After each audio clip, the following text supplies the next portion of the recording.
Papo cabeça sobre amor próprio e relacionamentos. Bom, ela é psicóloga, especialista em terapia de casal e família, escritora e palestrante. Fala com mais de 2 milhões de pessoas todos os dias nas redes sociais sobre autoconhecimento, desenvolvimento pessoal e relacionamentos. A gente vai receber hoje com muito orgulho e felicidade a psicóloga Pamela Magalhães. Começa agora o programa Olho Clínico com o Dr. Fernando Gomes.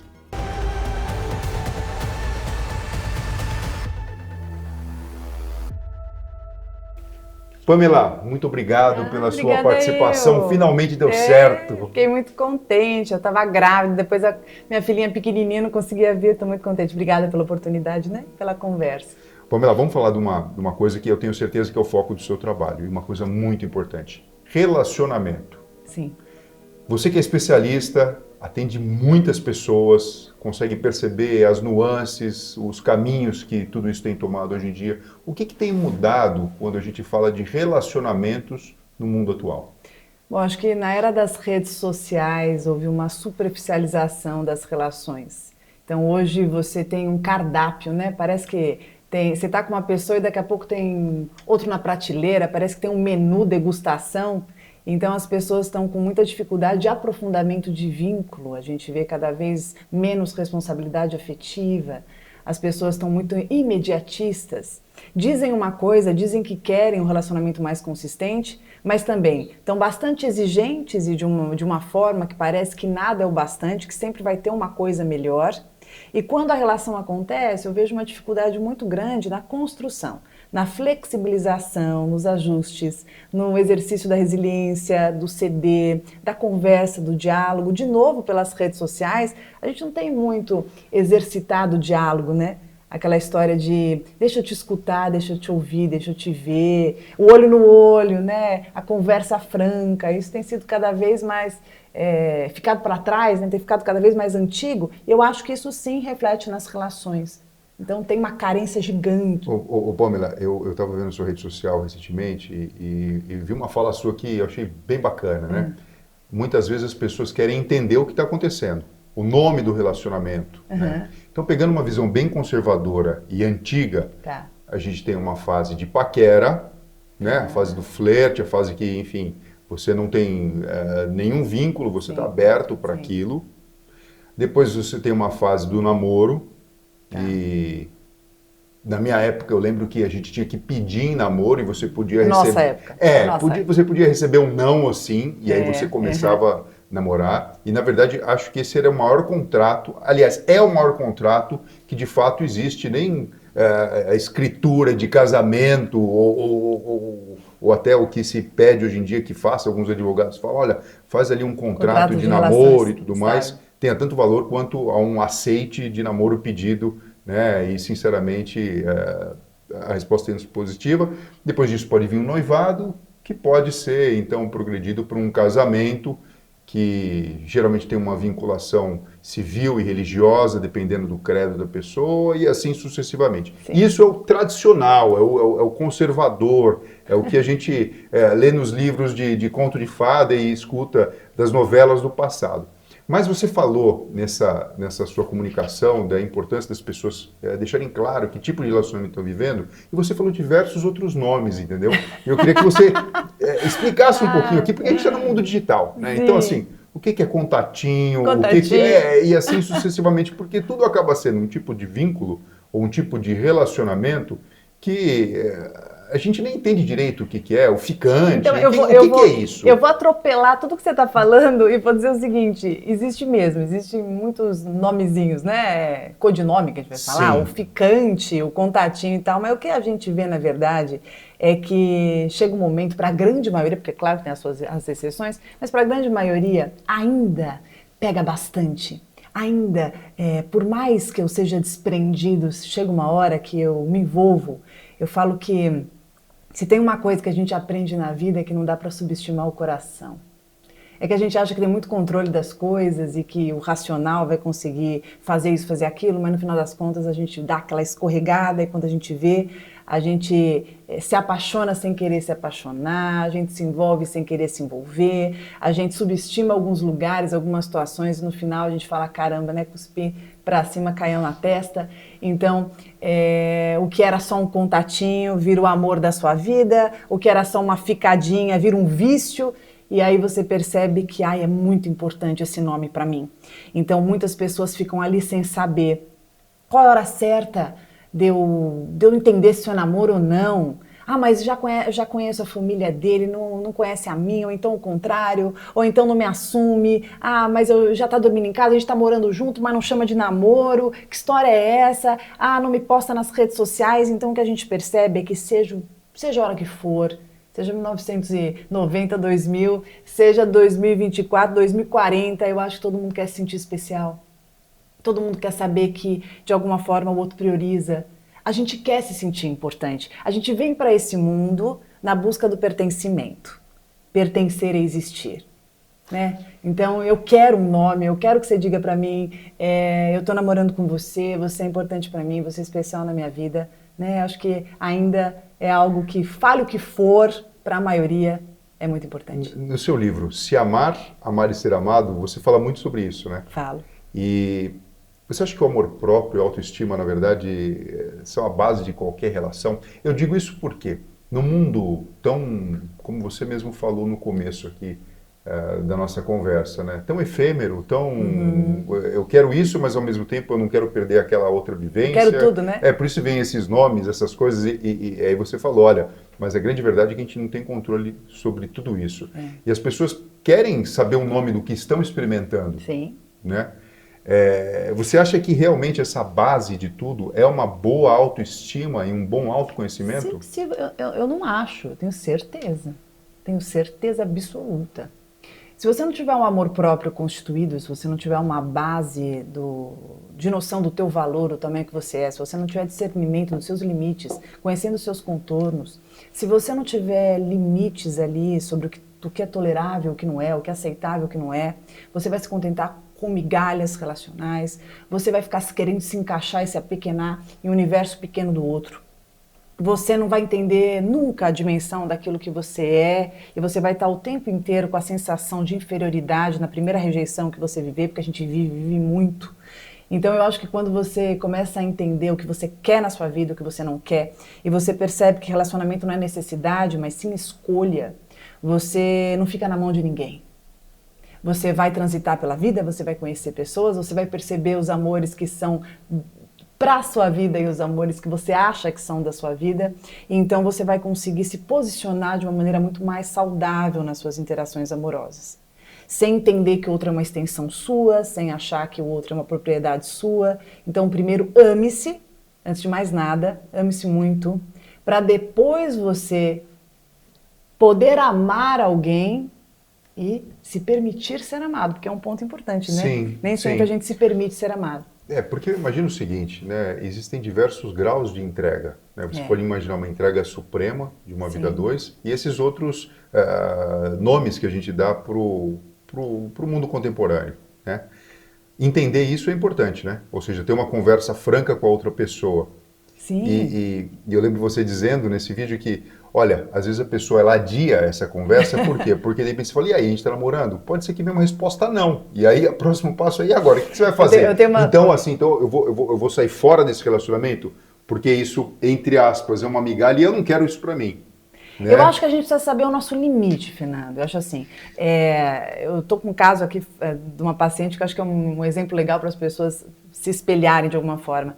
Ela começou a sair com uma pessoa, tal, esse relacionamento começou a pegar um corpo maior, ele é de outra cidade, outro estado, e quando ele vem para cá, ele fica na casa dela e obviamente que fica uma espécie de morando junto, né, naquele período. Sabe aquela história meio de quando você viaja no carnaval, você começa a ficar com a pessoa todo dia, parece que é um namoro, quando você vê, nossa, uma sensação de namoro, mas não é, né? Então isso dá um nó na cabeça, então ela sente que está namorando para ela está namorando, ela não está mais aberta para ninguém, isso já está se prolongando há um tempinho aí, uns meses, só que ele nunca fala do assunto. E quando ela vai falar com ele, por exemplo, o que eu sou pra você? A resposta dele é assim, você tá me testando?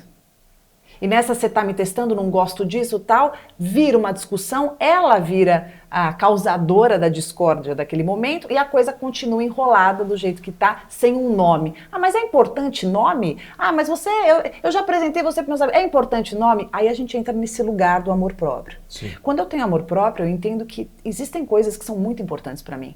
No caso, para ela, Isso, em questão. Para ele não, mas para ela e tudo está bem, sendo. não é importante para ele, só que num relacionamento eu não faço tudo só pensando em mim.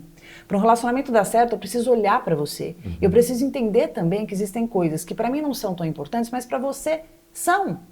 E se eu quero estar com você, eu preciso te escutar, eu preciso te ouvir. Eu não acredito em nenhum relacionamento em que eu não consiga e não queira considerar a parte do outro.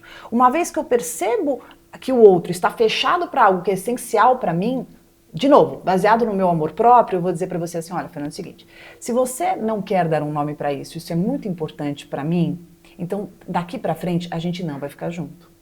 Nossa, mas que dor, eu gosto dele e tal. Ok, goste de quem for, mas goste primeiro de você. Sim. Porque quando você gosta de si, você vai estabelecer limites, você vai mostrar para o outro, olha, até aqui eu consigo ir.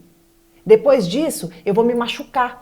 Porque eu acho que até o outro, da outra maneira, está também dizendo a mesma coisa. Olha, se para você é importante ter o nome, para mim é importante não ter o nome. Isso. E para mim, se tiver que dar um nome também, eu não quero seguir em frente. Isso. E só que nem todo mundo tem responsabilidade afetiva e nem todo mundo a ponto de dizer assim, olha, nesse momento eu não estou conseguindo assumir um namoro. Eu quero estar com você, porque hoje a geração é um pouco assim, né? Isso muito forte hoje.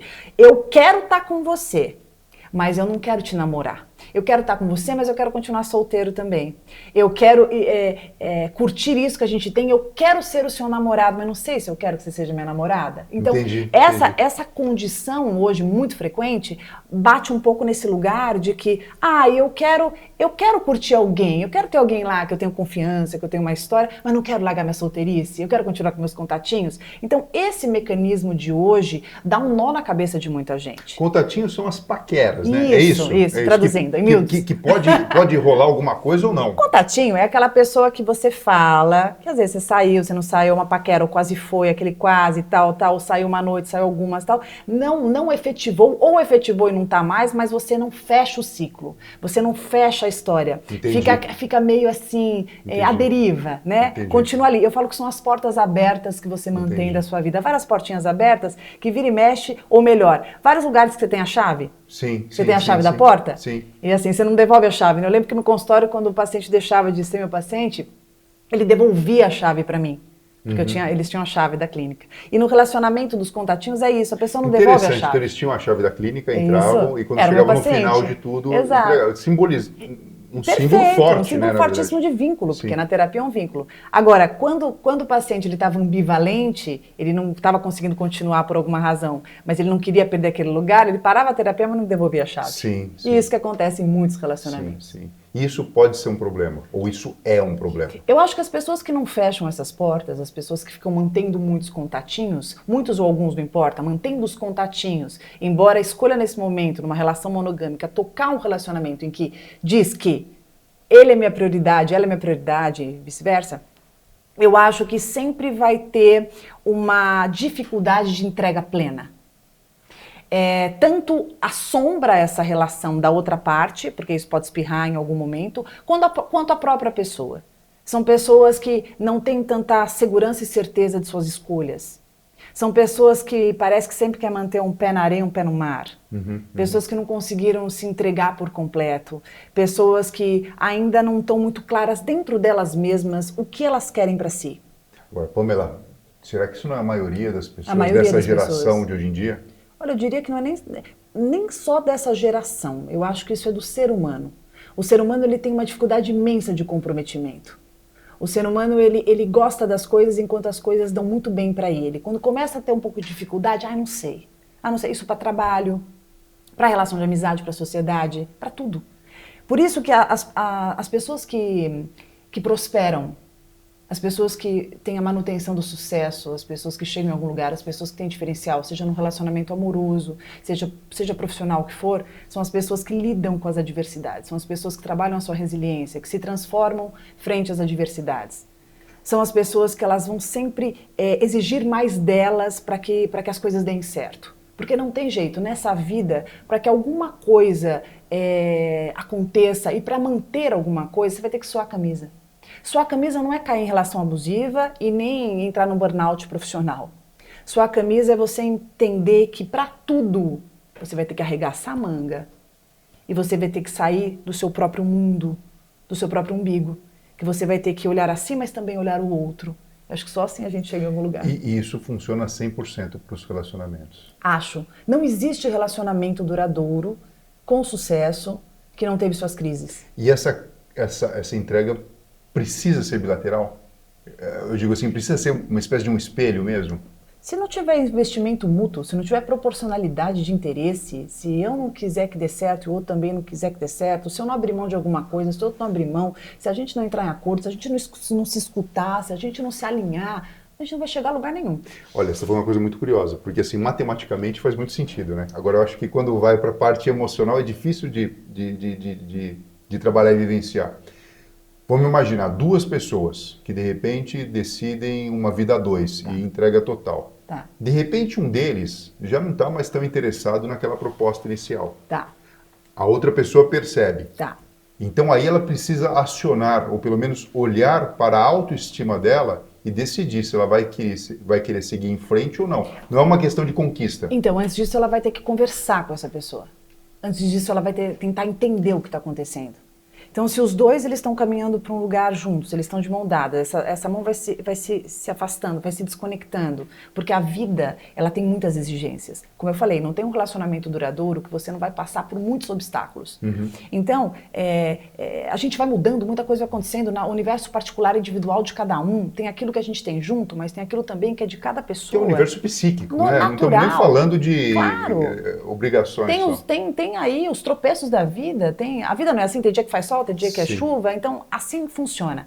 Se a gente não parar para olhar o que está desconectando, se a gente não parar para lembrar, epa, de onde a gente veio, o que nos conectou, o que nos uniu, o que está acontecendo, a gente vai cair sim num desleixo, a gente vai cair sim numa individualidade patológica que entra naquele comportamento individualista, que é quando eu olho só para mim, quando eu olho só o que eu tenho que fazer, vai se render à rotina, vai perder o encanto da relação, vai perder o tesão da relação também, porque vai ficar sempre a mesma coisa, e aí você deixa de falar de um jeito gentil, você deixa de falar daquele jeito gostoso, porque parece que a conquista já aconteceu e agora te cansa, porque a demanda da relação muitas vezes cai nisso, nas cobranças. Uhum. Pagou a conta? Que hora você vem? Olha, você já comprou aquilo? Você já trouxe aquilo? Você falou com fulano? Tem que fazer a sua mãe, hein? E aí isso pesa, é tenso, é ruim. Então, se eu não perceber isso, se eu não olhar para o meu jeito de funcionar, para o outro, se eu não trabalhar inovações disso, se eu não tiver cuidado no meu relacionamento, é que nem uma planta, né? Se você não rega, se você não cuida, se você não olha, se você não muda ela às vezes de lugar, porque às vezes o sol vai mudar a direção e tal, ela vai morrer. E a relação também vai morrer se a gente não fizer isso. Agora, quando a gente fala uma conversa, muitas vezes é um processo, né? É uma série de conversas, né? Porque às vezes uma pessoa não está percebendo aquilo que está sendo dito, o outro passa a perceber, mas não vai resolver numa conversa só. Não, porque não é um evento, a conversa não pode ser um evento, a conversa tem que ser algo que faça parte do relacionamento. Pamela, e como superar esse término? Nossa. Se de repente acontece. Primeiro entender que términos doem. Ainda que muitas vezes tenha uma parte que já vai se desconectando antes, não vai nem comunicando, já vai se desconectando, às vezes nem sabe que está se desconectando e vai acontecendo, porque a gente acha que o término acontece com uma traição, certeza que está com outra, certeza o quê? Nem sempre. Às vezes a pessoa foi desconectando e foi se desligando, às vezes até conhece outra pessoa, mas não foi por isso, né? Então, é doloroso, porque há uma sensação de fracasso, há uma sensação de que será que eu dei tudo de mim? Será que o outro deu? Faltou, foi ele que fez. Uma busca de quem é o culpado, uma busca de quem apertou o gatilho, uma sensação de que, caramba, por que eu? De injustiça. Parece que Deus me abandonou, parece que eu fui esquecido, parece que só comigo não acontece. Nesse momento parece que todo mundo é feliz, todo mundo é realizado, menos eu. Parece que eu estou atrasado na vida, parece que eu perdi o trem, parece que eu sou azarado. E esse momento é um processo de luto, que eu preciso passar por todas as etapas dele, respeitar as minhas emoções, não me forçar a nada, parar de querer conhecer alguém para tapar um buraco. Eu falo que o buraco que fica na hora que o término acontece, ele precisa existir. Eu preciso olhar para esse buraco. Eu preciso regar esse buraco, eu preciso assentar essa terra para que logo eu pense se eu quero plantar algo lá, porque por enquanto o único plantio desse buraco é mais de mim mesmo. São sementes minhas. Para que eu resgate muito do que foi perdido, para que eu consiga me reencontrar, me realinhar. Não existe término em que a gente não esteja um pouco despedaçado. E a gente precisa sim se perceber, se entender, se reencontrar. Para que então, se eu achar que faça sentido, eu encontre alguém que eu entenda que vai ser bom para mim. Pamela, que papo gostoso, que informação importante, hein? Muito bom mesmo. Agora, olha só, eu estou sabendo que, de repente, você está assistindo a gente aqui e está passando por uma situação difícil, emocional. Pode ser uma dessa, né? Opa! De separação. Ou ficou mexido com a nossa conversa, ou ficou mexido com a nossa conversa, ou tem outras questões. E a Pamela pode te ajudar, né? Sim. Pode atender, só que ela tem uma agenda super cheia e para conseguir, na verdade, ajudar todas as pessoas, criou um aplicativo em que pessoas da confiança da Pamela, que tem certificação, psicólogos podem realizar. Fala um pouquinho pra gente como é que funciona isso. Vou contar aqui pra tua audiência. Não, eu digo isso porque as pessoas escutam e falam, puxa vida, eu tô gostando da conversa, ó, tô me entendendo, mas tem uma coisa particular que eu gostaria de trocar. Enfim, primeira sessão. É aquilo que eu tô falando, olha, uma conversa só basta com um parceiro, com o cônjuge? Às vezes não, vai ser uma série. E muitas vezes uma série assistida, quando a gente fala em terapia de casal. Porque de repente uma pessoa está em determinado momento, tá? Essa conversa que tem sentido. O outro, de repente, não está com a cabeça para aquilo. Então, assim, se não houver um entendimento, e hoje em dia existe recurso tecnológico, científico, profissional para isso. Olha, doutor Fernando, eu criei um aplicativo de atendimento psicológico que chama PSIAP, P-S-I-A-P-P, que você pode baixar na sua loja de aplicativos do seu celular. Você baixa o PSIAP. Lá eu tenho um time de psicólogos prontinhos para te atender. O diferencial do PSIAP é que você pode fazer a sua sessão imediatamente. Você está escutando essa nossa conversa à tarde, feriado, de dia, de noite, de madrugada. Você entra no PSIAP, você pode fazer a sessão agora e continuar com esse mesmo profissional, tá? Posso pedir uma coisa? Claro. Isso para os nossos seguidores aqui. Tem como a gente pensar uma parceria para quem está vendo esse vídeo aqui agora? Lógico, claro. Quero mais que a gente faça mesmo. Ótimo. Olha, a gente vai deixar aqui as informações aqui embaixo, né? Do Fernando aqui embaixo, para você poder entrar no PSIAP. Você vai baixar, vai entrar no PSIAP e na hora que você for procurar o profissional para você fazer a sessão, na abordagem que você quiser, o perfil do profissional que mais você sentir que tem a ver com você, você coloca, esse código aqui para você ter 20% de desconto na sua sessão. Olha, muito obrigado, viu? Eu agradeço a você eu quero estimular em nome as pessoas, de todos os nossos Eu seguidores quero aqui também. estimular as pessoas a fazerem a terapia. É muito importante. Pamela, muito obrigado pela sua participação, por compartilhar com a gente tanto conhecimento, né? E principalmente atrelado ao mundo em que vivemos, né? Para trazer mais qualidade de vida para todo mundo. Numa próxima conversa, nós vamos combinar isso. Eu sei que sua agenda é corrida, a minha também, mas a gente faz esse... Mas agora que minha filhinha é maior, está muito mais fácil, está muito mais fácil. E a gente vai falar sobre amor de pai e filho, mãe e filho, tudo bem? Você topa esse convite? Com certeza. A gente pode falar também de relação abusiva, relacionamentos disfuncionais, falar de alienação parental, tem muito tema bom pra gente conversar. Bom, melhor ainda, você que está assistindo a gente aqui, se tiver alguma ideia, algum tema que você gostaria que nós conversássemos, deixe escrito aqui embaixo, porque eu e a Pamela vamos olhar com muito carinho e programar próximas conversas. Eu vou adorar, um prazer estar aqui. Pamela, muito obrigado. Obrigada, doutor Fernando. Pessoal, a gente fica por aqui, compartilhe, dê um like, escreva aqui seu comentário. Você viu, a Pamela trouxe informações extremamente importantes para a nossa saúde emocional, psíquica, do coração. Tem livro, tem aplicativo, enfim, uma infinidade de coisas para ajudar você e todas as pessoas que você gosta. Beijo no coração e uma ótima semana.